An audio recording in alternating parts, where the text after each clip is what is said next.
Right, we're back. Fucking started off by my juicy little blunder coming into shot. And you got me a drink this time. I did get you a drink this time. Cheers, bud.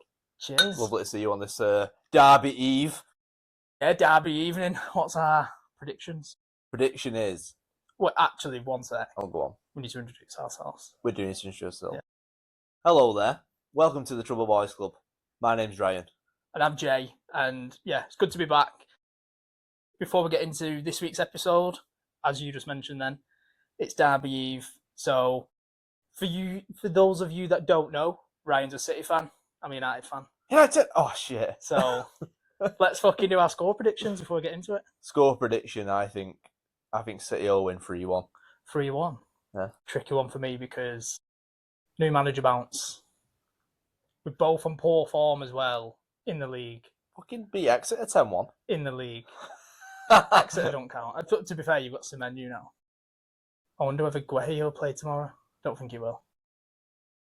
He might do. Might get Too thrown soon. straight in. Too soon, isn't it? Yeah. My score predictions, I'm going to be somewhat optimistic. And I think we're going to smash his 0-0. No, I think, I hate to say it, I think 3-0, sir. Well, and as well, you're actually going. Like, Yeah. This will be your first derby live, won't it? Yeah. Fucking hell. It's going to be an experience, win, lose, or draw, man. Yeah, I'm excited for it, but it's one of them, innit? Not got much hope this season. New manager coming in, might get a bit of a lift from the players. Got fucking Ahmad and Mbunda coming back. So Mbunda. we never know. But we'll by the time this episode is out, all will be revealed. Yeah, we'll know. So we'll clip this and have a laugh. See what happens. If United win tomorrow 4-0. I know, I'm going to eat my fucking dick. Yeah. So, yeah. Let's get into it. Yeah. Tell everyone, Ryan. Well, what is this week all about? I will do. But before we get into it, I think we both just wanted to say how well received the last episode went down. It's nearly one of our most viewed podcasts anyway. And yeah, we want to be like really appreciative of all like the new followers and new viewers that we've had since we started doing this like new format and stuff where it's just me and Jay. So thank you. And if this is like your first time listening to us, welcome. And you know, don't want to be begging and all that shit, but like if you aren't subscribed, because I checked and a lot of the viewers who have listened to it are not actually subscribed to us and stuff like that. So if you just bang that button, like I sound like a fucking every YouTuber ever. But like it does. It's got to be done, mate. It's got to be done. I know, and we never say it, which might go against us, to be fair. Yeah. But if you could just bang it, then we fucking appreciate the shit out of you. If I'm correct in doing this, the subscribe button should be here. I might be mugging myself off now, like pointing at it's already at the United and City highlights, 4-0 City. Semenyo! But yeah, it takes 1 second, and that's it really. All that will happen for you is that you'll just get notifications pushed to your phone saying like new episode or whatever, and then you know you can stay in the loop, you can watch it, or you can just swipe it away. But it helps us. It helps us loads. It gives us more reach. Do you know what I mean? There's just loads of benefits to us. Just helps with everything, really, doesn't it? Yeah. On everything. So yeah. Yeah. On that note, let's fucking get on with this episode. So it's hard to follow up the last one because it went down so well and so many people are like engaging, going like shit, like this is actually fucking really sick episode and stuff like that. And then I got to thinking, why don't we ask the most ridiculous question ever? And you probably would have guessed by the title, like you hire some boys, but we're going to be discussing benefits of trauma because honestly, I've had this episode wrote for I'd say about a year. Like I think we was going to do one about generational trauma, and then that we flipped that because that was kind of our own root cause therapy shit. So I stayed clear of it, and then I got to thinking, like, trauma exists, right? It just does. Yeah. Like it's a thing. There's levels to it as well, isn't there? But absolutely, yeah. But like, my sort of like brief summary before we get into it is there are benefits, but they're not going to outweigh the cost of them. So we're going to be not glorifying or glamorizing trauma, saying, oh, you need to do it because you get all these amazing benefits. This isn't what it's about. It's about understanding positive characteristics that come as a result from something negative. Yeah. Yeah? Yeah, I'm on board. He's on board. I'm engrossed. I think as well, it is very open because, like you said, Is there benefits to trauma? I think yes, but that's in for me. Do you know what I mean? And like you said, there's different levels of trauma, and I think trauma can sometimes be confused with like anxiety and stuff like that, where people think they've got trauma but they've got anxiety or whatever.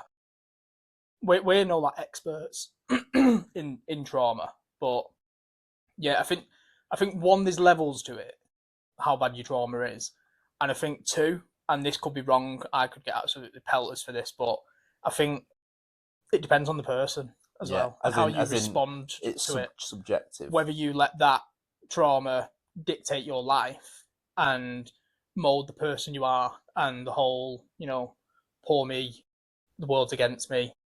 Like, I'm not going to say who, but you'll know who I'm talking about. Why me? Why always me? In every situation. But you can flip that and be like, oh, that's pretty shit that's happened, but how can we move past that and do something better? Do you know what I mean? Do you know what I was talking about? Yeah. Yeah. But so, yeah. People can tend to like let it dictate their lives or whatever, and like we're no strangers to it. Like we've gone through the why me phase and fucking the Almighty's against me and stuff like that, and it happens. Like, so if we're not sitting here saying that we're above anyone in that regard. Like we've definitely had the trauma run us rather than us running it, and like we're at a stage now in our lives as like full-fledged like men and stuff like that, and I can sit here and say that it's in the fucking passenger seat now. Yeah. My hands are on the steering wheel, not it. Absolutely. So no, right, let's get into it. Right. First question is, if there are benefits to trauma, what do you think they are? What benefits do I think there is to trauma? Yeah. Apologise, I keep having to clear my throat because I absolutely smashed some toast at yours dinner beforehand. So yeah, toast. I've got the crumbs. Yeah, toast. So what benefits I think there is to trauma? So I think in my situation, and like I said, there's levels to trauma. I want to keep reiterating that because I don't want to bang on like going, oh, I've got trauma, and then there's always people worse off, isn't there? Absolutely. Do you know what I mean? And I'm not saying I do have trauma or anything like that, but I've been through some like pretty grim stuff which leaves scars on you. You can then define how you want to go about your life with them scars. Whether you, like I mentioned before, whether you want them scars to define you as a person, or whether you want to just get on with life and have them scars as life lessons, perhaps. So I think my biggest benefit of trauma is the person it has made me into, in terms of like I'd say I'm very resilient, I'm very driven, and yeah, I think mine more boils back to like my upbringing, my childhood, and I noticed a big change when I had a child of my own, how I then changed as a person when I become a parent, because it totally changes your fucking life. Do you know, like one, how you parent. So I think because I got brought up in that era, similar to you, of like growing up like in pubs, and we didn't have like obviously Netflix and all that kind of shit. And Russian kids opening doors. Yeah, like we had none of that, and for what we did have growing up, it would be the parents would watch telly, and the living room was the parents' room in my household anyway. Like if I wanted to watch something or play on something or whatever, I'd have to go up to my bedroom and get like a videotape, and I think I'd like a VCR in my bedroom, and I'd have to put a video in and watch it. That was my way of like, that's probably the equivalent of iPads today. Do you know what I mean? And then I think I'd have like, I don't know, a PS1 or something like that, where you can go and play on games and stuff like that. So I think when you flip that, and obviously I think that as well, like I feel like me and my siblings raised each other, kind of. Do you know what I mean? Like there was the odd thing, like I'd get taken to parks and stuff like that by my dad or whatever, but it's so different now. So like this living room, for instance, it ain't my living room, it's my daughter's. Do you know what I mean? My daughter wants to play, she plays here. I go in the bedroom. I go in my own bedroom. I want to fucking do something. But no, it's like now I just want my kid to be fucking happy and shit like that. But I think going into parenthood, I was probably the volume was cranked up here at first, and I wanted to do everything so perfect. Do you know, like watch yet, screen time, this, that, and I don't know. I think that balances out, and I think that probably was some sense of my upbringing and my traumas of thinking like, I don't know, like I had a proper shitty upbringing. It was like abusive, like this and that. So I went the opposite, but probably ramped it up to the max. Where I was like, my child needs to know that she's seen 24/7, like everything's bubble wrapped, like da da da da da. But that's bad as well in some senses, because then your child's going to grow up, I don't know, potentially scared of fucking life, and if they make a mistake, like they're going to run straight to me, and that echoes what you mentioned in the last episode about that praise, and you should make them feel like proud of themselves rather than I'm proud of them. Obviously, I want my daughter to always know I'm proud of her, but you want to give them that kind of, I don't know, the self-esteem to the point where like they can do it themselves, and that's very much like I think what I am now. Like I know what I am. I know mistakes that I've made. I know things in the past that I did that I shouldn't have done, and all stuff like that. Whereas now, we've mentioned it a couple of times already. Like it's just that content in life about, like you said, I am now in the driving seat. Like I'm not being controlled by anything. I have my own fucking vibe going on. I have my daughter, do what I want, and it's like I've gone back the opposite way now. Not to the point where I've got footy on, all this and that, but I just fucking let her do what she wants. Do you know what I mean? To an extent. Yeah. But yeah, in a nutshell, I think it's made me just fucking super resilient to the point where I know we joke about it being busy non-stop. I just want to give my daughter the best fucking life in the world. And I think that's because I felt like I didn't growing up. So I think that's my benefit. I didn't even know what I was going to say at the start of that little fucking rabbit hole. Good. I think what I was going to say is more, it's made me just hungry and driven to the point where I want the best. I'm never settling. So like you can get promoted. The next day I'll get promoted again. I'm never like happy or content. But I think my main one is probably, I think it's made me the best dad in the world. Great answer. Yeah. What So that's my benefit.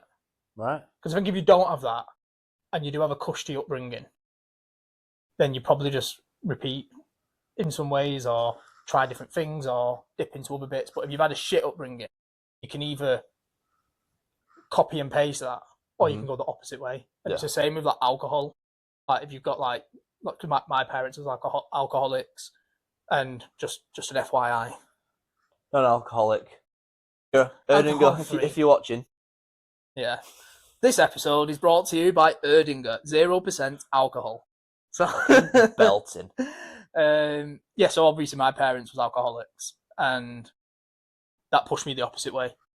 So like I don't drink like rarely at all. Like probably drink like, I don't know what, 3-4 times a week, maybe 5. I mean a month, sorry. A month. I mean, I'd probably drink like 7 times a week. Yeah, probably like 5 times a month I'd say we drink, and that's like fuck all compared to most people. And that's true. That for me is because I wanted to do the opposite of my parents, because my memories of growing up was like I can hear like beer cans getting emptied, into the fucking aluminium bin outside. Yeah. Like you have a cardboard and plastics or whatever. Like I can just hear like cans clinging together. Like that's like the soundtrack of my childhood. Someone said to me like the soundtrack is that, and then the smell is when you go in a pub and it smells dead humid and hoppy and sticky. Oh. And like the bar side's sticky because it's not been cleaned. Like that's a big part of my childhood. So yeah, that's enough waffling from me. What about yourself? What benefits of trauma do you think there is? Benefits of trauma do I think that I've sort of like inherited from it? Yeah, or just that you've observed in general. Whatever. So I think that's a good one actually. Before you get into it, go on. You can flip it and you can be like, "This is what I've observed of other people." But I'll save that. I'll do that after you. We'll do a little Timothy Chalamet. Little Marty Supreme. Yeah. So I think ones that I've observed in myself, and then you can do your bit, is like super hyper vigilant to emotional like moods and vibes, as in like walking into a room, and if you like, I don't know, straight away tuning into the energy, tune into the energy, and it's like I could look at someone and be like, they're not feeling too great or something like that, and I can see it in others really sort of like quickly, and like to the point where someone be like, no, I'm fine, and then what they won't realize is that their like tone's just dipped, or their energy's just like shifted and it's gone a bit lower and stuff like that, and it's really like heightened in me, and I see it, and it's like I don't know, the way I describe it is it's like I can smell it. Yeah. Like I'm hyper tuned into it. I'm really tuned in to sort of like someone's overall vibe, because growing up in sort of like, as you'll know yourself, when unpredictability, you have to get super in tune with everyone's mood in the house, because it could go off at any moment. And that's the only sense of control that you have in an unpredictable situation, is that you can control what you do to monitor other people's moods. Exactly. Do you know what I mean? So if I hear stuff fucking rattling in the kitchen, I'm fucking off upstairs, getting out of the way, because that's been, you know what I mean, that's an environmental shift. Yeah. And stuff like that. So that's what that's one thing. I'm just envisioning your dad, mate. Just fuck it. And then someone says the word immigrants. Your vein pops in your dad's head. I'm upstairs like that. I'd say another thing, like yourself, is it's made me a bit desensitized to actual other bad stuff. Yeah. Do you know, because like my dad always used to say to me, you've already gone through the worst thing that can happen to most people in your life. Yeah, definitely. So whatever happens after that, it's going to be like minuscule. Me, I flew to Hong Kong as a 16-year-old on my own. Yeah. Like for a 16-year-old now, I think that'd be like fucking ringing social services, something like that maybe. But like I was just like, yeah, cool. Where am I connecting? Right sound. And I was just so desensitized. That's because your dad didn't have a clue, mate. Your dad probably thought you got on the bus. Do you know what I mean? But yeah, so desensitized to a lot of stuff that people might derail themselves off it, whereas to me it's kind of a bit nonchalant about it, like even to the point of like going through like a divorce and having to uplift and move my life, like that doesn't hit my top 5. Do you know what I mean? And like essentially like losing like that family unit and stuff, which was so important. It's sort of like I won't say I got over it quite quickly, but I wasn't like, you know, where you see people and they're just a wreck, an absolute mess, can't get out of bed, can't function, stuff like that. Like I wasn't like that. I'm not saying that some sort of like superiority complex or anything like that. I'm just trying to explain the desensitization of things, because you go through stuff. Because you've got like them comparisons, and like you said, because you're comparing it. Because you, like you said, you've been through one of the worst things someone can go through. Yeah. That's just kind of like, yeah. It's just like a crack on. But it's a bit like, yeah, it's shit, but like worse things have happened. Do you know what I mean? Yeah. I think the worst thing for me about that, I'm not making it about me, just in a quick one, I was more upset about losing that family unit and knowing that my daughter isn't going to be with me every day of the week. That hit me the hardest. Yeah. And that's why I salvaged it the first time me and my ex split up, because I just could not bear the thought of it. I still can't now, but I'm in a way better place now where I'm like, it's for the best though. There's that classic saying in there of like, you'd rather 2 happy parents separated than like parents that are like at each other's throats or whatever. But another thing before we continue is I think it's made me quite like I'll take risk. I'll you know, like in interviews and stuff, like I've never not got an interview when I've gone for a job. Yeah. Again, humble brag. Take risks. Get your chopper out under the table. Start busting your nut under the table while you're interviewing. Yeah, so when can I start? But yeah, it's sort of like allow me to just go like, yeah, fuck it. Like what's why not? Yeah, why not? If they say no, so what? I'm still sat here. Do you know what I mean? So in interviews, I would just like go and just like portray myself as in like as a character, personality, and stuff like that, and then sort of after do the technical aspects of it or whatever as well. But like, what? It just got the giggles, mate. I don't know. I just thought he was adjusting your dick. Oh yeah, I wasn't. I was unlocking my phone, but yeah. But thanks, I've proper lost my train of thought. No, but that is that. What you're saying about the interview and stuff like that. That is that hyper tuned into everything, and you're going into that. And what you said then, it reminded me of a funny story that Bill told me once about an interview. And I don't think I've ever told you this, but this again, like this is my older brother, and he's similar to us in that sense of being like aware of your surrounding and picking up on energy. And it's I always say as well, like I used to think growing up I was an introvert, but I'm not. What it is, I'm just so tuned into everyone else.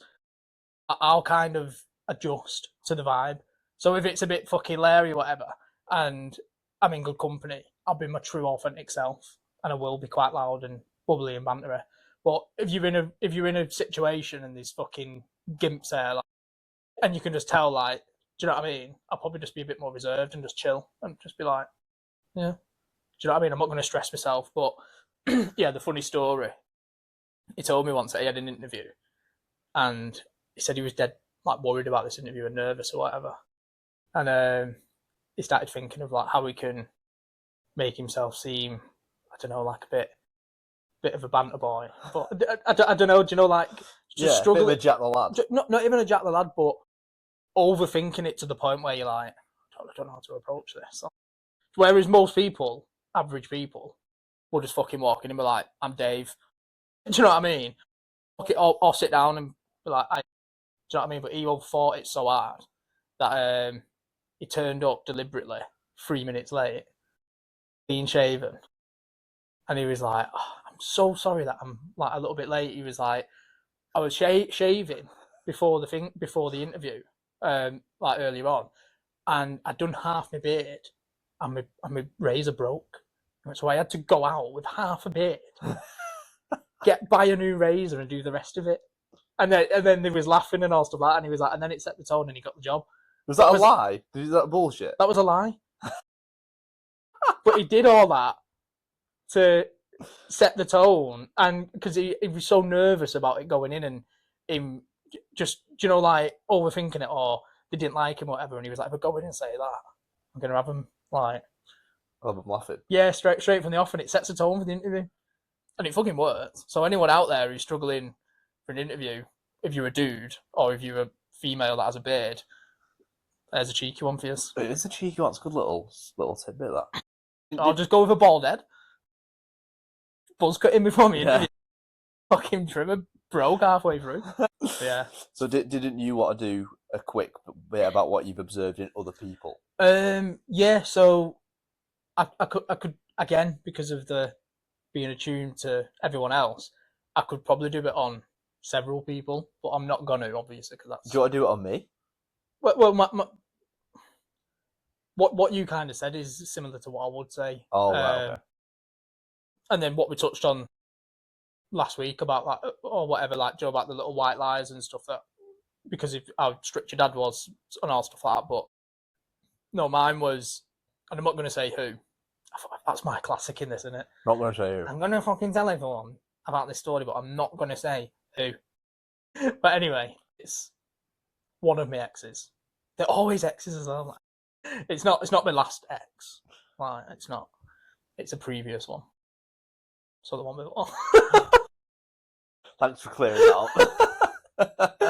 But anyway, she had a proper shit upbringing. Like, proper shit. Like, she was proper, like, fucking physically abused, mentally abused, everything like that. And it was horrible. And I was that classic, I can save her. I could see potential in her. She's such a nice person in her heart. She had a heart of gold, which was just fucking ruined by that. But then that made her go that same way. Do you know what I mean? And that's like what I was saying before about, and I'm not being like, oh, I'm perfect. Like, I didn't get struck by the alcohol curse or whatever. Like, I went the opposite way of my dad. And I think I've said it on this podcast before, but I always say, like, my dad is my best role model because he's taught me everything not to be. Yeah. I love that. Classic. Proper power quote. But she was the opposite. She was proper, like, she'd been tarnished hard by it, where it was kind of instilled into her because she got brought up being abused and stuff. And it's really sad and it's horrible for anyone out there who's been through similar. But she just struggled to shake it off. Do you know that whole getting aggy, dead easy? Mm-hmm. Yeah. In, like, little situations. And I'd be like, calm down. Do you know what I mean? Because that's how I try to live my life, in the sense, like you said, then nothing kind of compares. But that's how I live my life, because it's like, I don't want to be bothered by small stuff. I don't want to carry around that energy. And you know as well, I'm very close. I'm very, not close, sorry. I'm very specific to who I let in. Like, really specific, to the point where I've probably only got about 8 people in my circle. That's all I want. It's a tight circle. Do you know what I mean? I don't, because and it probably is that protection thing again, of like, I love my life now to the point where I don't want anything to come into it and potentially shake it piss up. me off. Do you know what I mean? So it's probably more a case of like, I feel protected at the minute. I feel safe, and if anyone is to come into my circle, I've got to be certain that they're going to be like vibes. They're going to add. Do you know what I mean? I was saying it to Aaron before when I was playing pool. I was like, fuck, I hate when I do this. I've lost my train of thought. But we was playing pool, and I think I was talking about like me. That was it. Sorry, I was talking about not wanting to get a partner, because I was like, love that I can just do what I want now. Do you know, like, go and play pool with him, come back, do a pod with you. In the morning, get up, go gym, off to fucking Old Trafford to watch United get smashed. United 6-0. And then after that, I can do what I want. It's my evening. Do you know what I mean? But I was like, second I get a partner, I was like, that's all gone. And Aaron was like, don't have to be though. I was like, no, but in fucking you can talk. No, but I was like, it don't. But he was like, don't have to be though. It depends on the person. Blah blah blah. But I was like, yeah, but if I meet someone, I equally want to be with that person all the time. Mm-hmm. That's the level of what I want. I don't want to meet someone and it's like, oh yeah, see them a couple of days here or this, that, and the other. I know it sounds weird, but if I meet someone, I kind of want them to consume my life in a weird way. Yeah. I want to fucking, do you know the film with Dave Franco? What's it called? Where they fucking get stuck to each other and shit like that. Oh shit! Is it called Together? Yeah, Together. I'm like that. When I'm in, I'm in. Yeah, I'm all in. Effort. Do you know what I mean? Yeah. So like, I'm not like, I'm not needy about that, but I love nothing more than sitting down after a long day, cuddling and watching a film. Oh, it's fucking mint. All that stuff.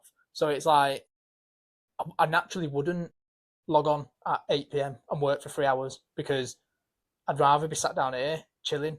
And that is for me, and not a red flag, but I'm not ready for that yet, because I'm enjoying this little moment I've got, because I've never had it before. And you need it to fucking heal, man. Oh yeah. It's been, do you know what I mean? It's not been a year yet, and I know I'm nowhere near fucking ready to let someone in yet, because man's still fucking, do you know what I mean?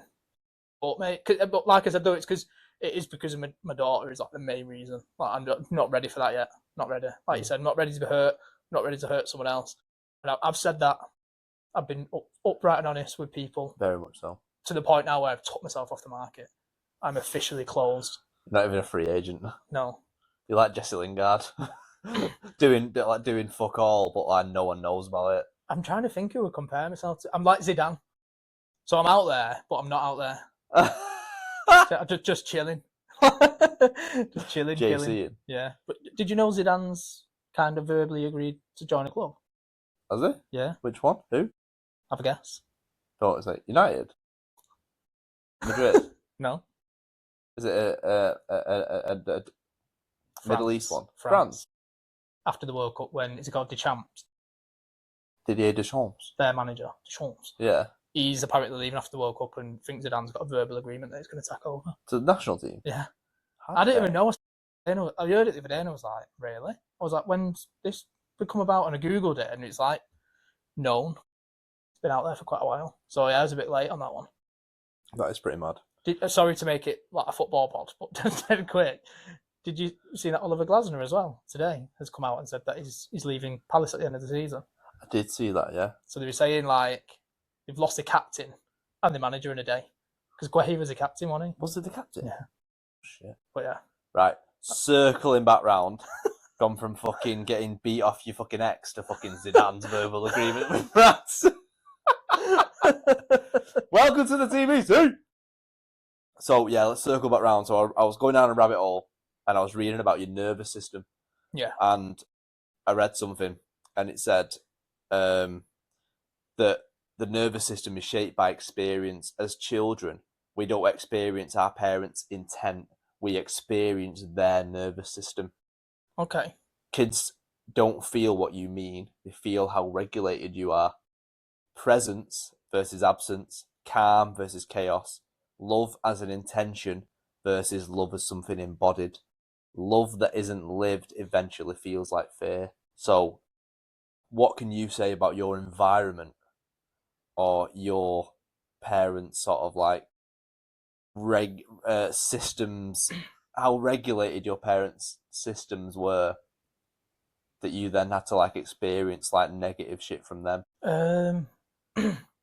So let me give you an example. Yeah, go on. So I'll do one for me. So Yeah. because of one of my parents' sort of like volatile temper and things like that, I thought that you handled situations just by anger. Oh, right. Okay. So that you're saying that you inherited that kind of because Yeah. that's what you've seen. Well, yeah, exactly. Right. That's what I seen. So I thought Yeah. if some I've got a good one. oh, go. So one of mine that I certainly fucking inherited from like monkey see, monkey do, kind of, was the whole like, and I'm ashamed to obviously say it, but it's a fucking little exclusive here. No, it's not. It's not. It's the way I built it up. It's not like I was gonna be like, I'm gay. No, it's I was probably quite misogynistic growing up because I got brought up in a very male dominant household in the sense that we was all boys and then we had my mum. But there was even little like mad things like, I know this sounds mental, but I never heard my mum like trump or anything growing up. And then when I got with like girls, I thought it was like taboo for him to trump. And it was only until I got with like my ex, and I'd changed like my mindset and everything. It was something stupid this, but I was just like, I want you to fucking fart. Do you know what I mean? It's like, don't ever hold anything in because like I don't care. Do you know what I mean? Even little things like how my dad viewed women and how he spoke about women, and all stuff like, it was just awful role model, man. Like the shit that he used to say and do, and like I've told stories before. Like I think I was like 8, and he used to put like fucking soft core porn on for me and give me shandies and stuff like that. Do you know, like trying to make me a man or whatever in his eyes. Yeah. And like that fucked me up in the sense of like I grew up with that, and it was only up until like I don't know, probably in my late 20s or whatever, that I like understood that is fucking wrong and a vile way to view people. And yeah, like it led into the whole like, I don't know, like fucking porn and all that kind of stuff, and how have you like partners in the past where like you view them sometimes like a fucking piece of meat or whatever, and you just what a fuck or whatever, and that's so wrong. And yeah, like so he definitely raised me in that light, and it's hard, it's horrible to sit here and say that because it's not a nice thing to have been like. Do you know what I mean? I've certainly changed that, and it's like I said, growing up, like this is something again just dead daft, but an observation. He was very much like, if I don't know, Michelle Keegan was on telly when they was watching Coronation Street, he'd be sat there going like, "Oh yeah, like I'd love to do X, Y, and Z to her," and blah blah blah. Do you know, just being fucking vulgar or whatever. If my mum ever said anything like that, he'd get his back up, and that's because he was an insecure person. Yeah. Do you know what I mean? And I again, dead embarrassed to say, but when I was younger, like a teenager or whatever, and I was with girls, I'd be jealous if they said someone was attractive when I was younger. Because that's what you've seen. But that's what I'd seen, and it was learnt behaviour. And it got to the point where I used to sit there and think, that's insecure behaviour. Like, because now I can sit here, and I used to do this with my ex, which was one of my favourite things, and that's daft in my relationship because it was that full transparency and trust and honesty. Like, she could sit there and say anyone was attractive, and I'd be like, oh, there he is. Like, I'd fucking suck his dick. Do you know, like, as a joke or whatever? And you just have it as a laugh and banter. It doesn't mean anything. Yeah. Like, at the end of the day, I knew that she was coming home to me and I was coming home to her. And I could say it back and be like, oh, blah, blah, blah. But it was never like, we weren't doing it to piss each other off. It'd just be like a joke. Do you know what I mean? But I've had people in the past where they'd be like, oh, no, like, I can't say that. Like, my partner will fucking get defensive. Or my partner's really insecure. So, like, if I say this person's fit, Do you know, like, say if I've been dating someone and I show someone a picture in front of their missus or whatever, what do you think of them? They'll be like, yeah, she looks nice. Whereas you did it in the past when you were dating, when you went on your little dating stint, like a couple of years ago, and I remember you showed me a picture, and I was with my ex at the time, and I was like Looney Tunes character, fucking eyes popping out my head, and I was like, fucking fit her, isn't she? Oh, look at that. She was obviously not dead amused by it, and she was just kind of like, I was like, oh yeah, shit, I forgot you was like my partner for a minute, and that's probably become one of my things now, where again I've gone the opposite way, and I'm just so like oversharing. I'll speak about anything, and I don't have a filter, and it's like, but I think that's the best way to live. Do you know what I mean? If I'm offended by something, like, I don't know, in regards to something like that, then I need to look at myself. Yeah. Do you know what I mean? Because I'd never want someone to feel like they can't be honest or whatever because I'm insecure. It's like, no, work on yourself. Don't try not to be insecure. I know that's very shit to say, just like, oh, work on yourself. Obviously not that black and white. But you shouldn't make your partner feel like they can't say or do certain things. Like, as long as you know they're loyal, you trust them and all stuff like that. Because there's the whole thing that people say, like, watching porn's cheating.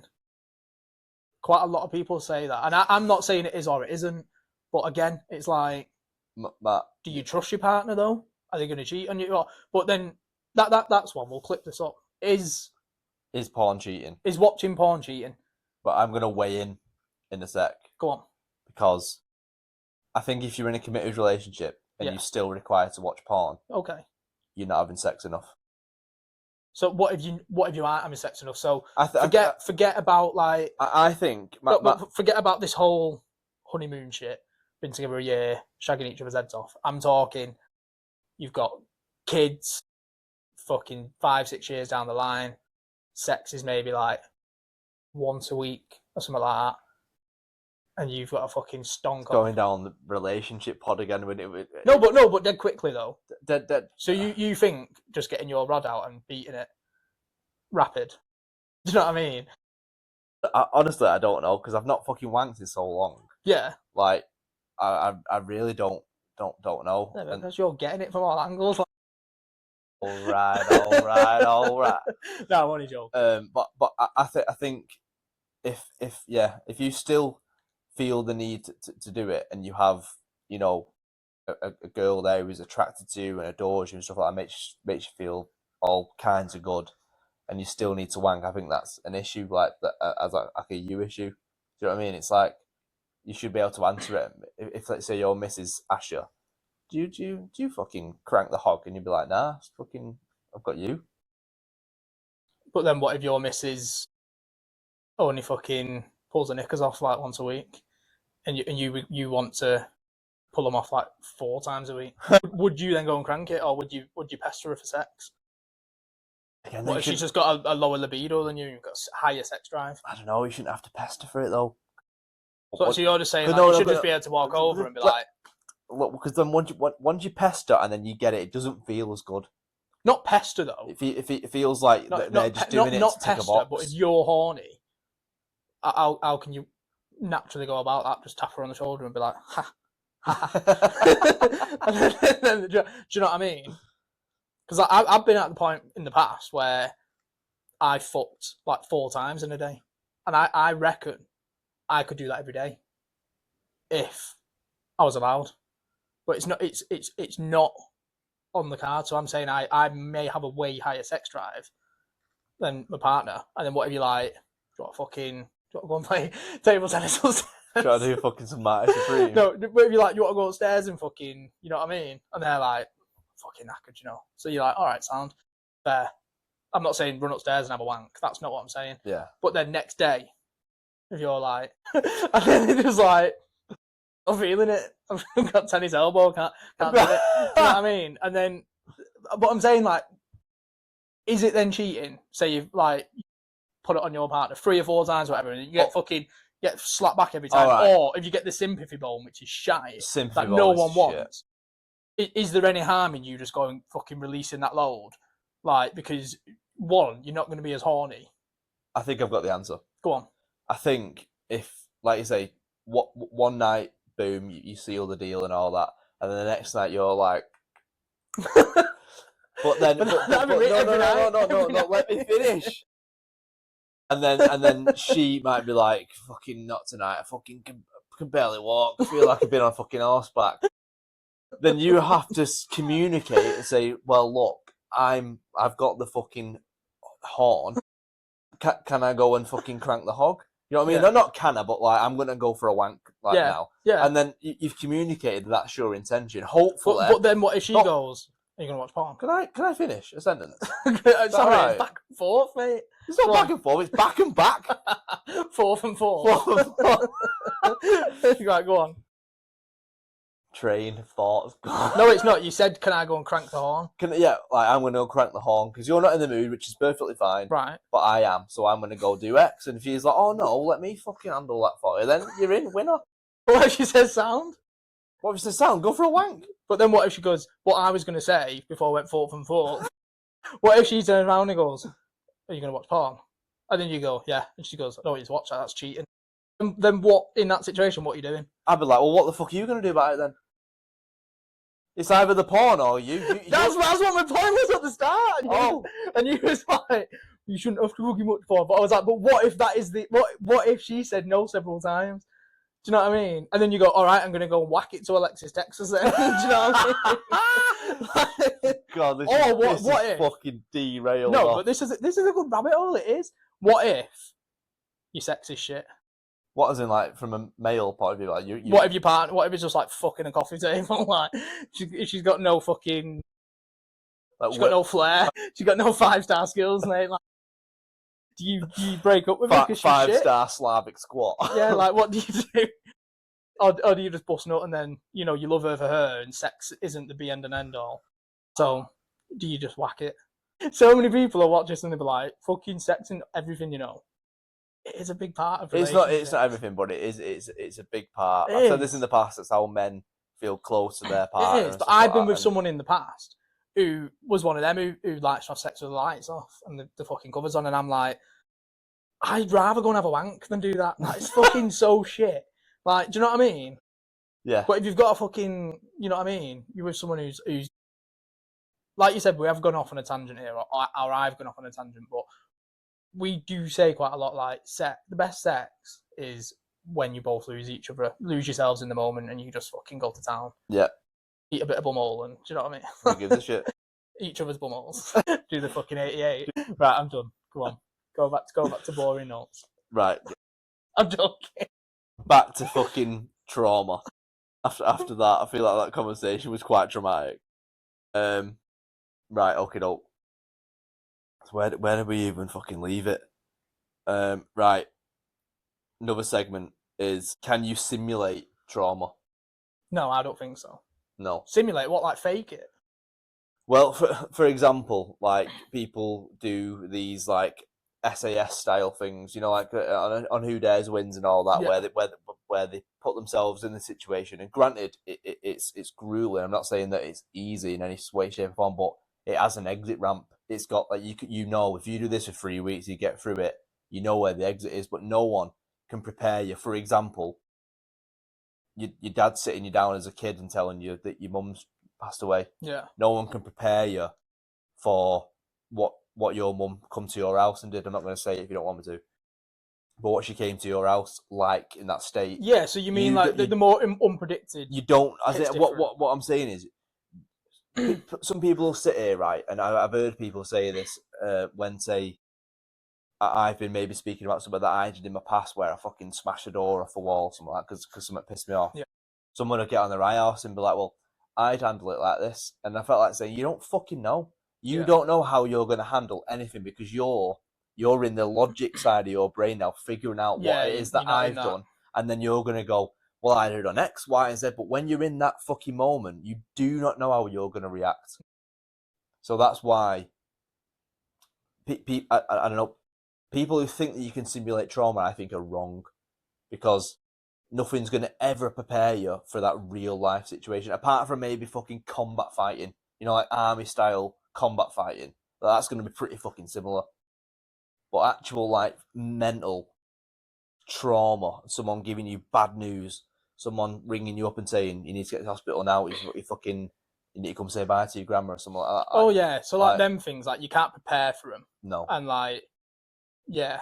So I still don't really understand the question in the sense of can you simulate? Are you saying like without something like that, can you like there's the part of the brain, I can't remember what it's called. It's got a dead long name, but it's basically your resilience muscle. Yeah. So if you take a cold shower every day, your body doesn't want to do it, but your head will go, nah, fucking do it, and you can train yourself to be more resilient and all that. Well, that's going to count for fuck all if someone calls you up or sits you down and gives you a bit of bad news. Or I get what you mean now. So can you kind of like prepare for it, kind of? Yeah. No, I don't think you can. It's just something that happens in it, and then I suppose you can mentally prepare yourself for how you might handle it, but you can't prepare yourself for how you will actually handle it. Yeah. Do you know what I mean? So I always say now, like, oh yeah, I think I'm dead resilient. I handle situations really well. I always kind of put myself in the other person's shoes and view it from both perspectives, try to be unbiased, all this and that. But like you said, if you get a phone call tomorrow and it's worst news in the world, I don't know how I'm going to respond to that. I always think it like I don't know whether you're going to break down and cry or whether you're going to be fucking bedbound for a week and not be able to get out of bed. Like I don't fucking know. Yeah. Do you know what I mean? You can't prepare for it. Like you don't know. Like you said then, like when you've done X, like fucking punch the door or whatever. That's your way of dealing with that in that moment in time because that's where you was in your life, and it's like, and what you've kind of been through. Whereas you now in that situation, you probably wouldn't punch the door. No, because you're a different person. Yeah, but is it? People say it like the sort of like better. Like I wouldn't handle it like that. And it's like, thumbs up, well done. Well, in it like, but like, what have you been through? Like, you're confessing like I was doing then, like a mistake. Yeah. Like I know that was wrong, but where I was at the time mentally, that's how I reacted. Yeah, there's nothing worse as well. Like when you do kind of fuck up, and you've caught yourself, you've seen that you fucked up, and then to have that kind of humility to then be like, I know I fucked up. I'm really sorry. It won't happen again. I messed up. And then they're still like going, nah. And it's like... Salt. But for me, in that situation, I love nothing more, because it rarely fucking happens, let's be honest. If you're, say, with a partner, and then they fucked up, and then they come to you, or when they come to you and go, I'm really sorry, straight away, and this might be me being too naive as a person, but I'm like, okay. I'm like, thank you. Let's move on. Because I'm not the type of person to go, now I drag it out for fucking 9 hours, ruin our day. Just to fancy it. And then fucking, you know what, later on be like, sound. Like, whereas when I've flipped it in the past and I'm like, I'm really sorry, I shouldn't have done that. Or I didn't think it just, do you know what I mean? I just kind of, and you've done it in the past where you'll say something, you'll be like, I just said it without thinking. Yeah. I'm sorry. I do that a lot. And then it's like, I think if you've acknowledged that you've done something wrong and you've apologised, I just think like, unless it's something that's like, I don't know, that's broken trust maybe, then it's different, because then you're kind of like, don't know, you've kind of hurt me in a sense of like, I'm sorry, don't make it better. But if it's something small and stupid, like you've said something silly, or do you know what I mean, you've done something silly, or you've said something in the moment, and you go, oh, yeah, I'm really sorry, I can see how that might have upset you or whatever, and fucking move on in it. People, apparently it's a good measure of someone's like psychological stability, how quickly they bounce back. Yeah. You know, from like, because in the past I used to take days. Like if something pissed me off, I'd shut down. I wouldn't want to speak. I'd feel sorry for myself. I'd feel guilty. I wouldn't do anything. It'd take me ages. Whereas nowadays it can be like 5 minutes. Yeah. I'll just go make a brew and do the pots or something nonchalant like that. And I'm back. But I never used to be able to do that. No. I couldn't sit here and go, I did that, and that to get there. But like, that bounce back ability is something that's like really underrated, and I think people not need to learn, because I couldn't tell you how to do it. You can't learn it. But if you have a spat with a partner, a friend, or whatever, and you feel the need to drag it out to make your day uncomfortable for both of you. Yeah. 1, why? 2, what the fuck good's it gonna do? Yeah. And, you know, it's being like, you're just wasting like precious time where you could have like made it up. Just when do you know what's the worst? When someone does what you just said then, makes it uncomfortable to make it uncomfortable, but in front of someone else. Oh, And it's like, one, grow up. So like in that moment, just catch yourself, give yourself a fucking slap around the face and go, just pretend you sound like. How hard is it to pretend you sound? Do you know what I actually love? Actually, instead of going at it negative, I'm going to come at this positive. I know people that in their moments will go, I don't know, maybe like, just so you know, like, I'm a bit pissed off, but let's forget about it. Have a good time. We can chat about it later on or tomorrow. Do you know why we're in company? And I think that's mint. Like, letting you know, like, yeah, it's not the end of the world, but I want to have a chat with you tomorrow, just because I don't want to brush it under the carpet. But in this moment, we're surrounded by people. Let's just have a nice time. yeah. Forget about it for now. Do you know, we'll chat about it tomorrow. Yeah. Kiss on the cheek. Bucket, little tug. Done. Do you know what I mean? Like, why does it have to be, let's drag it out? I've never been like that. And I think that's because, one, I hate conflicts. I hate confrontational situations. And I hate feeling uncomfortable. So I'll never, in any moment, as long as I can look at someone and be like, do you understand? Well, and then they go, I understand. And I go, let's fucking crack on then. Like, why carry on? Yeah, I used to drag shit out. No, but that's, do you know what I mean? That again, though, but is that? But I think you know why I think I know why I did it, because I never felt seen. Yeah, probably. So, yeah. So it'd be like subconsciously, I'd be like, I need to drag this out further because. So you feel seen because I'm not being fully understood or gotten or seen or anything like that. So it's like nah, like I'm carrying this on. And it's a horrible trait to have. It really is. Like I wouldn't wish it upon anyone, and I'm so happy that I don't do that now. But I fucking did, and it was. I hated myself for doing it, but I wonder why. I wonder why that was.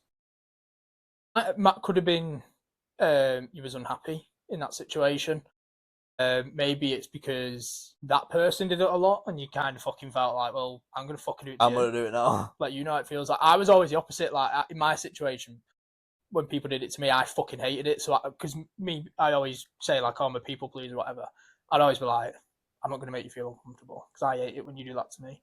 So I'd always be like, do you know what I used to always say a lot?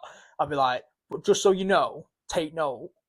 This is me saying like, let's move on, finger. I'll be like, so next time this happens to me, do the same because it's mint in it. Yeah, do you know? Yeah. And it mint when you're being let off when you fucked up a little bit, and the opposite person goes like, don't worry about it, it's fine. But then in the same breath, are you letting that person off too easy, and then they don't think there's consequences, and then they do it again?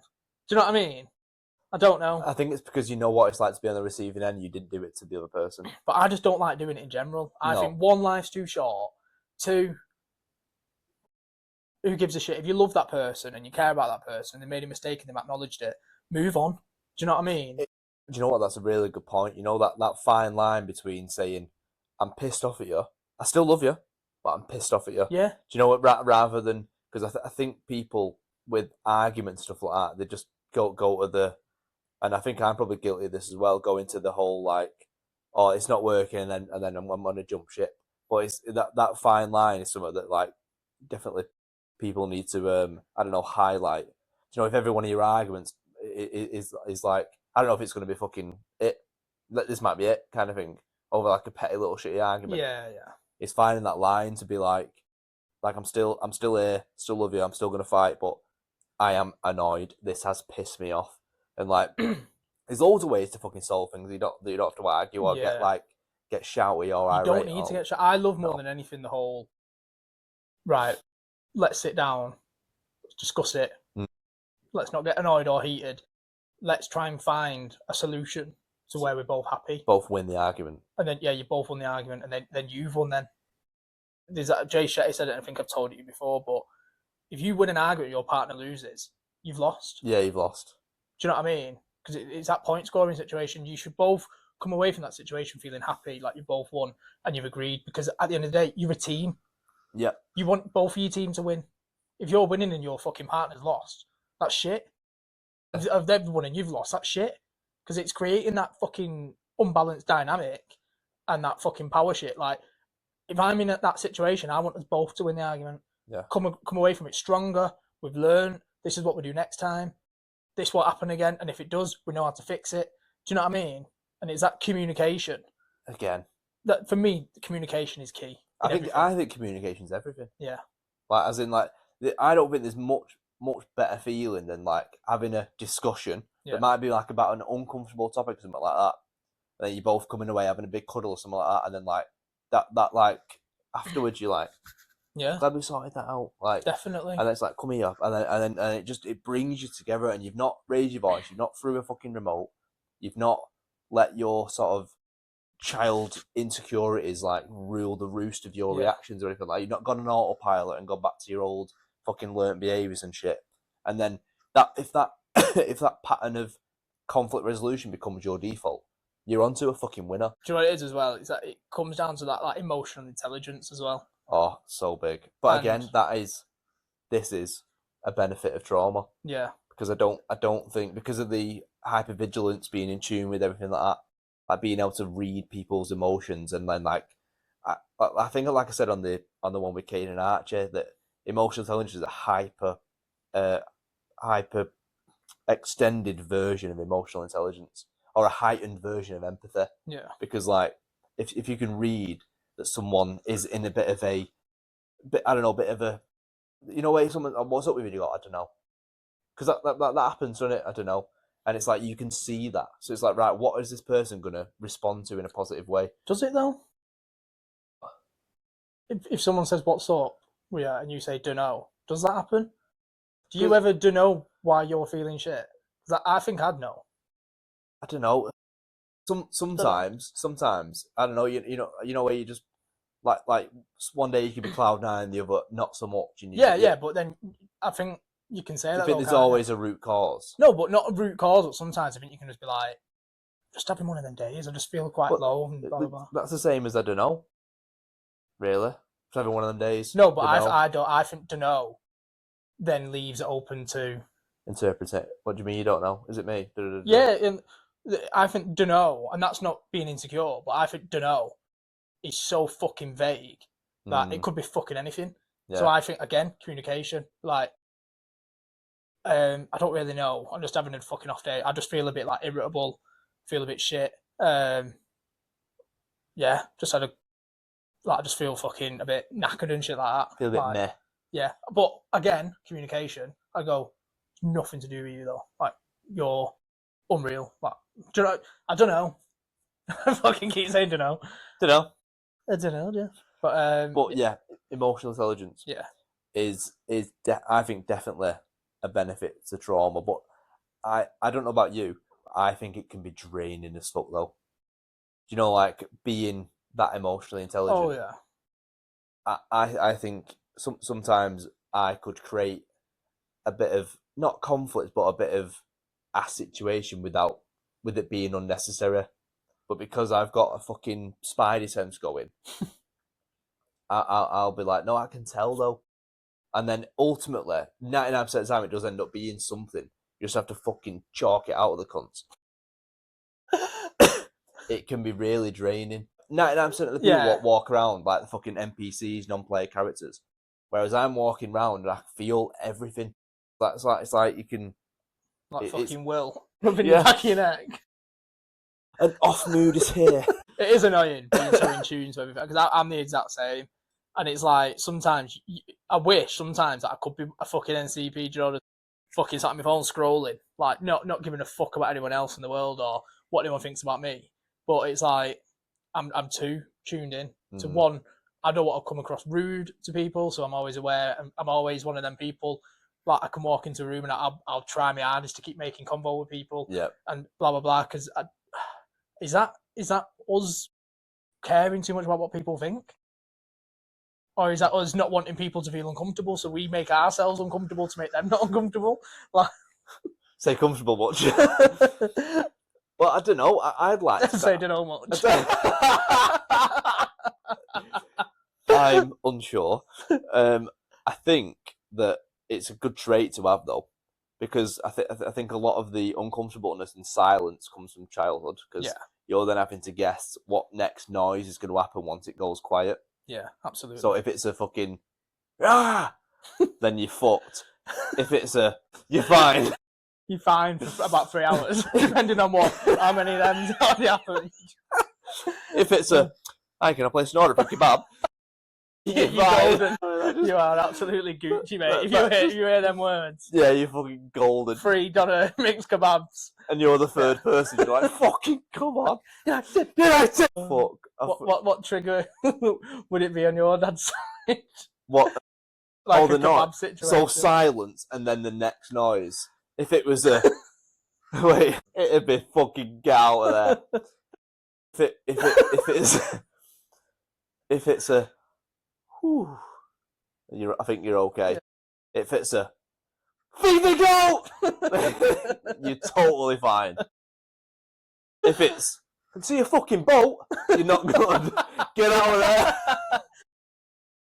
Fucking out of there. Oh, yeah, funny. yeah. Fuck unreal. Me, fucking hell. Another benefit, but like I think I said to you before, off cam, that work ethic, like I said before, about being driven and stuff like that. But I think our environments growing up didn't make us hardworking; it forced us to be. Because, again, I don't want to speak for you, but I don't think we wanted to be home a lot of the time. I don't think we wanted to be. Correct me if I'm being incorrect here, but I think we didn't want to go home because it wasn't safe. Not safe to the point where we were unsafe.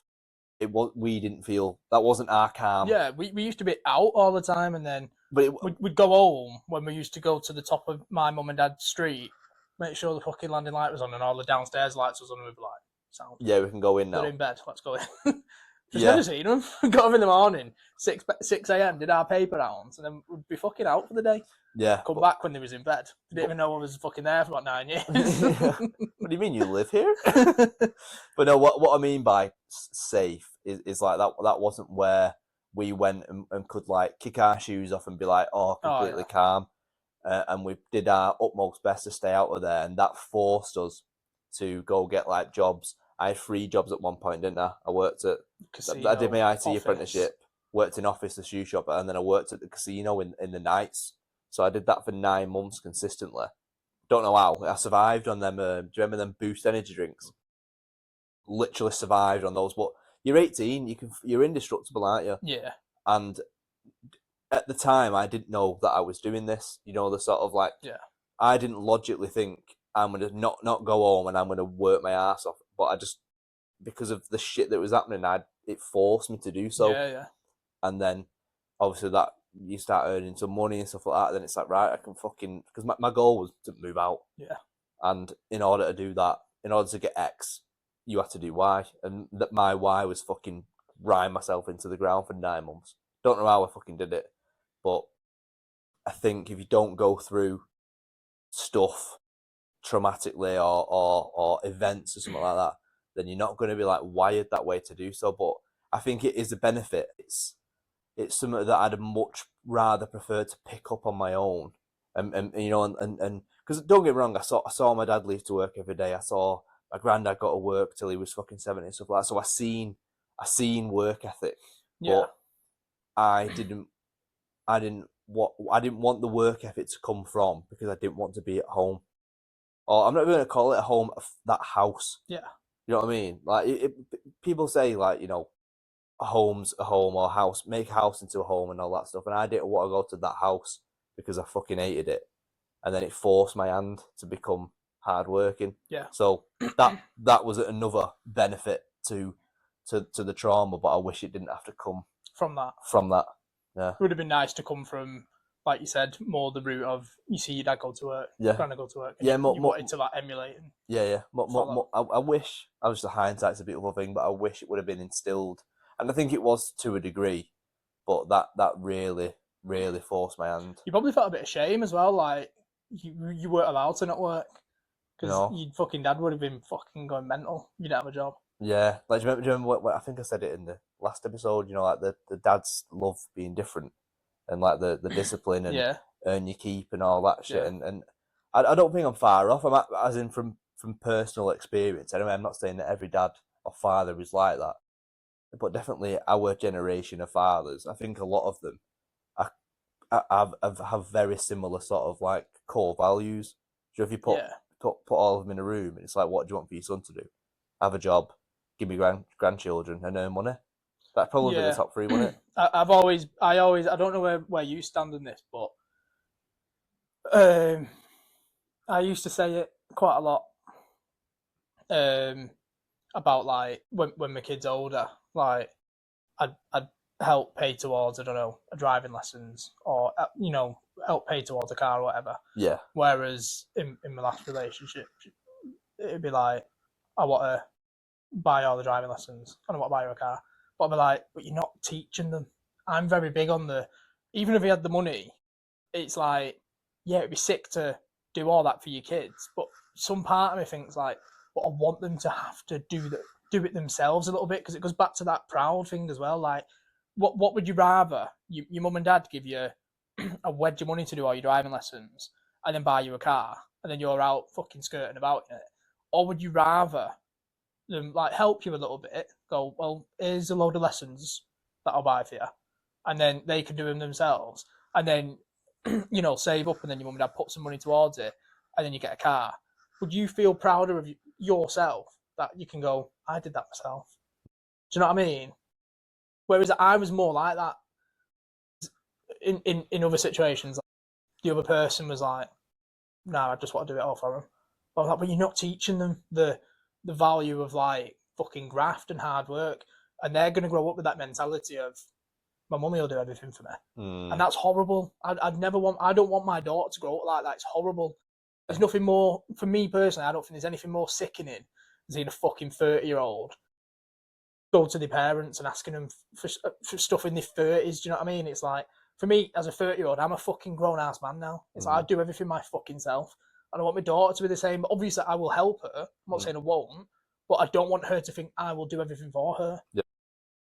I don't think that's right. Yeah, you're not going to fucking But that is that learned trauma situation and stuff. If you've been given stuff all your life and had your fucking fanny stroked through all your life, like, then you're going to think that's normal.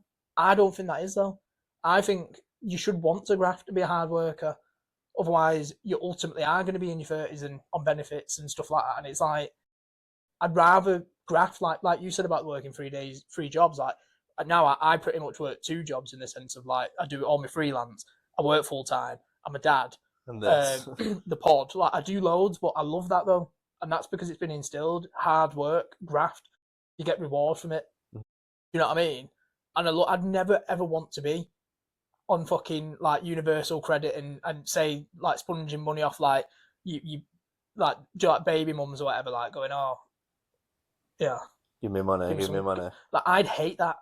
Do you know what I mean? Like, I obviously have my daughter 50-50 and stuff, but if I had my daughter 70-30, I wouldn't say to like the other person, like my ex or whatever, I wouldn't be like, give me some money, because I feel more proud that I'm doing it alone. Yeah. I don't know. It's a bit of a weird one, that, isn't it? I don't know whether that's my pride or whatever, but I'm very much I can do it all myself. Well, because you've had no choice. Yeah, but I'm proud of that though. You should. You absolutely should be. But I don't like handouts. But your hand has been forced in that regard. Yeah. Because you've not had a safety net for ages. Well, I don't think you had a safety net even when there was one there. But just had loads of holes in it. Just like fucking a racket. And he was like, what? But again, I think this is another benefit of your situation, that like it forced you to be independent. Yeah. Force you to go and get gratification from yourself. It forced you to go into situations going, no, I can do it. I will do it myself. Like what we were saying before, being, this is another little segue, but like being the burden of being the strong one. You know, that like people have said to me since I've divorced and stuff like that, you know, the people who half check in. Yeah. But they've died down now, but they'll be like, they've died down. But you know, I'll paraphrase or what, I can't remember what the exact said, but like, I never have to check in on you, because like you're one of the strongest people I've ever met, and it's like, do you know why that fucking is? Because I've always had to pull myself out of the shit myself. I've never had anyone who you know, I don't know, picture someone like sat in a fucking dark room, head in their hands, and they don't know which way is up, to someone just to be like, come here, I know, I've got you. Yeah. Do you know what I mean? Never happened. So yeah, thanks friend, I am always okay because I fucking have to be. I have no choice but to be okay because I've got things that are bigger than myself to sort of think about. I don't have. Sorry, I keep saying I. We don't have time to fall to pieces. We don't have time to have that moment with our head in the sand. We don't. Yeah, exactly. Because we have people who are fully dependent on us, and us being in good shape physically, mentally, emotionally, spiritually is for them.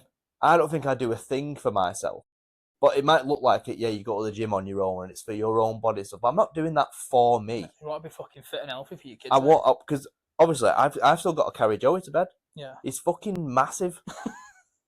but I'm not gonna sit here and go, you know, at the day where he's like, come on, and he's fucking 30 and fucking bigger than you. I'm like, what? He's carrying me upstairs. But honestly, it's a thing. I don't want it to get to the day where I can be like, I'm sorry, son, I can't pick you up. Yeah. Or like if my daughter wants me to like, you know, pull something open for her and I can't because I'm fucking weak. It's like the other week when you couldn't open the jar and I had to do it for you. Give it to him on the sly. I was like, Jay, she's asked me to open that. Sort it out for us, mate. My guy was like, here's a trick. There you go. And I was like, there you go, darling. I was like, that's what you did though, isn't it? Here's a trick. I didn't. I just fucking did a few press ups and then look at it. Put my ass twist. We set talking about something then, and he had a good point, but I didn't want to fucking go 4th and 4th on you. So sorry. I held back. That was a bit of a passionate rant there. No, it was. I've not had one of them since Clee W Live. That's what I was going to say. I was actually thinking, all right. Well, you can shut the fuck up. No Chinese here tonight, lad. I was actually thinking the other day, and this might be different for you, and it's actually quite sad. So look down the lens for this one. I don't actually know. Come closer. Other than yourself, when the last time like I was hugged, or I hugged someone, because me and you hug each other every time we see each other, but we hug each other though. Oh yeah. It's not a. Do you know, like when I see your dad? It's a. And then on the odd occasion though, your dad does.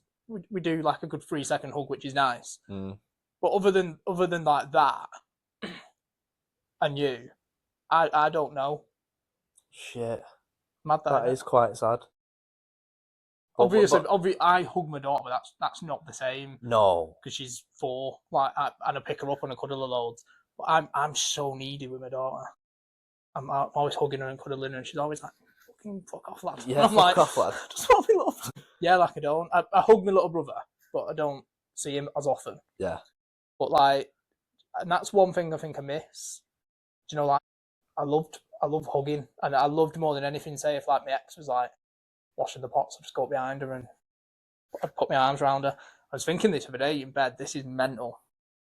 I'm not told you this, but when I sleep, I put my arm around myself. And I was actually thinking the other day, I wonder whether I'd do it to feel like someone's holding me. Oh, it's mad, that, isn't it? That is fucking heartbreaking. But and as well, like you she stays in bed with you, don't you? And you fucking spoon the shit out of her. Maybe I just need to be a little spoon. Oh, mate. No, I don't. I'm always big spoon. Little spoon all the way. Yeah. Are you a little spoon? Oh, fucking love little spoon. No, I'm big spoon. Honestly, I feel so safe. Honestly, I like to I won't like to be little spoon. So like with me, I was always big spoon, but because like obviously girls have long hair, sometimes it pisses me off. Do you like when the hair's in my face? So I'll be like, "Can you fucking cuddle me tonight?" Do you know what I got? Do you know what I always got? I'm only too big. I'm like, oh, I've got another hug coming your way. Well, good night. Alright. Yeah. No, yeah, little spoon all the way. But again, back to your original point, which is awful, but it's a sad reality, isn't it? But I'm fine with it though. It's not like I cry. No, but it dawned on me the other day. I was thinking like, other than you, but then again, we see each other pretty much every day. Mm.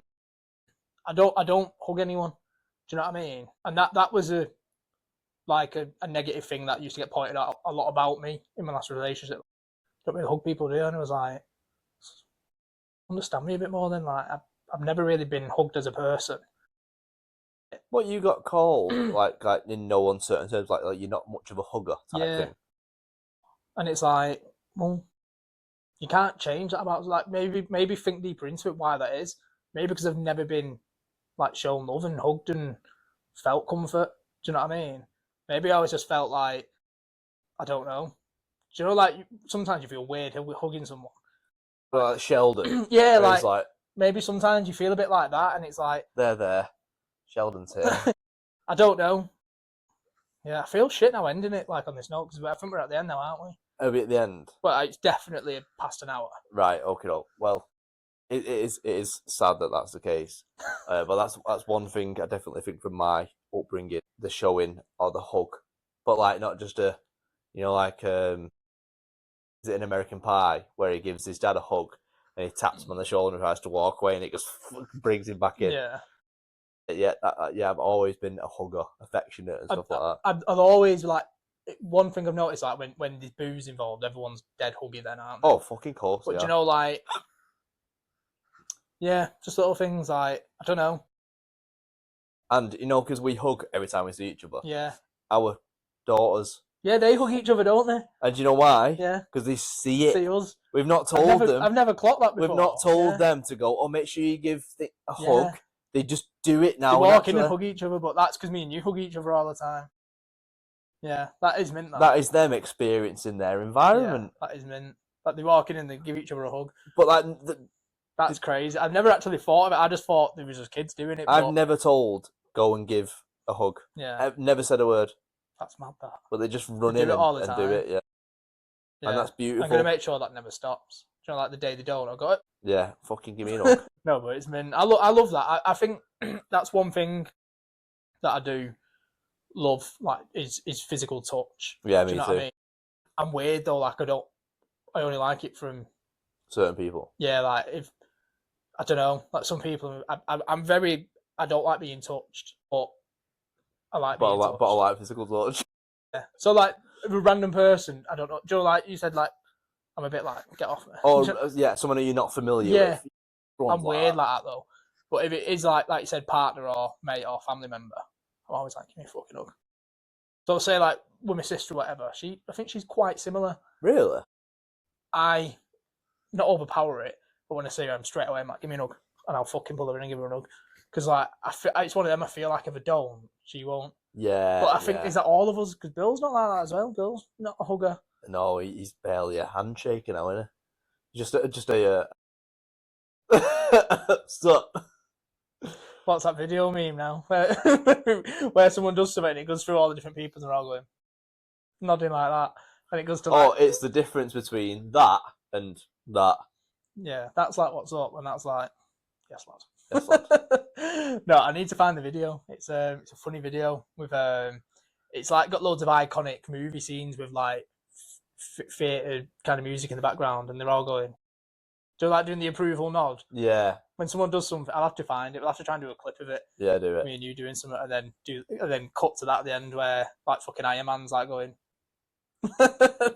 stuff like that. I can't believe you've not seen it. I probably have, but you will have seen it, but I can tell by your fucking face that you don't know what I'm going on about. I don't know what you're going on about. I'll try and find it, but yeah, I think that's a wrap. I don't know how much. Yeah, we covered quite a lot of the trauma shit. We've covered quite a lot, but let me do a little sign off now. Yeah, go on then. Let's speak to you, the listener. Are there benefits to trauma? Yes, but they do not outweigh the cost, because they take away a lot of stuff. Take away your inability to receive love. They might take away your softness, and you might think expressing emotion is going to make you weak, but it doesn't, especially if you're a bloke. And men as well. I can't speak for women, but... Yeah, we can't. But going through shit as a bloke makes you far more kind. So if you come away from an experience going, oh, that fucking bloke was well nice, guarantees looked fucking the devil in the eyes and turned the other way, metaphorically speaking. So yeah, weren't glamorizing it, but it's nice to sort of like unpick stuff that we've taken from our shit and turn them into a positive. Yeah. Because that sort of shit doesn't happen if you let the trauma steer the wheel for you. So have a look at it in the passenger seat, or even better, the fucking rear view mirror, and go live your life in a happy, positive manner. Bang on, mate. Love that. That being said, TBC, peace! In a bit.